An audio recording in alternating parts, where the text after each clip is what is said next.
Michael, I really need to tell you something. Alice. You've been through a terrible ordeal. Now you're straining yourself. You need to rest. Tracy's right. There's plenty of time to talk later. Just right now, I'm glad to see you awake. Welcome back.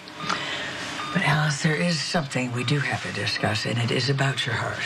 What's going on, folks? I mean, you guys are making me feel kind of nervous, like there's something serious going on. Well, unfortunately, there is.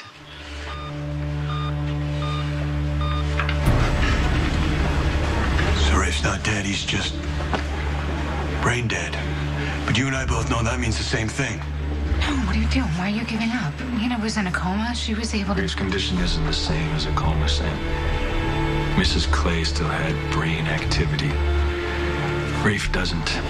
He's hooked up to life support. His heart is beating, but he has no brain function. Everything that made Rafe who he is gone. Rafe is gone.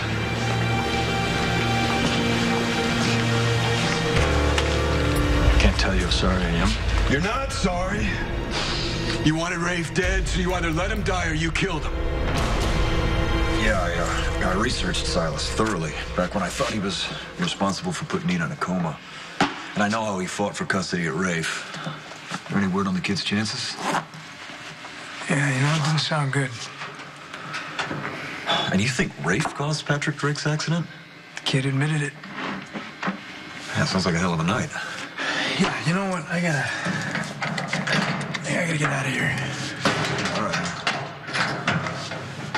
Cheer out, right? See you. Whoa. What's that, man? I mean, that almost looks like handcuff marks or something. No. It's a long, boring story. Try me. I mean, all we were doing was sitting on the floor chanting in protest. Yes, it was a little annoying, but after everything I've done for Michael, you think he could have shown a little more compassion.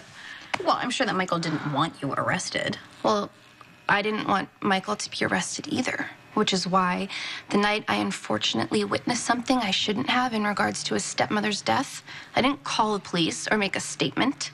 I stalled. I acted sick. I did anything I could possibly do to avoid being deposed. After what I did for him, you'd think Michael could overlook one teensy-tiny protest with my boyfriend.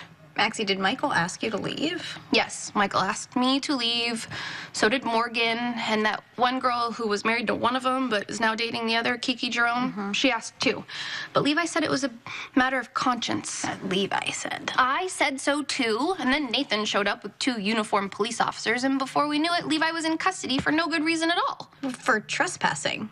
He was standing up for what was right. He was standing on private property. So were you. How did you not get arrested? Believe me, Nathan tried. We ended up spending the night together. Stayed in your bed, huh?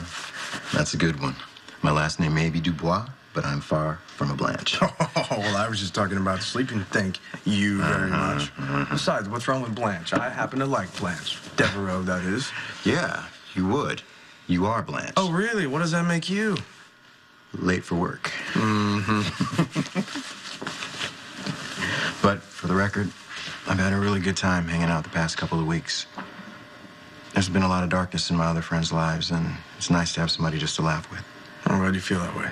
You made my hospital stay bearable. Well, you're pretty much fully recovered now. You won't have me to check in on you anymore. No, it's all right. I don't need you to check in on me, but I'd love it if we could still hang out. I've had a good time with you, Felix. You know, maybe we can knock back a few bottles some other time without the pretense of you playing nurse.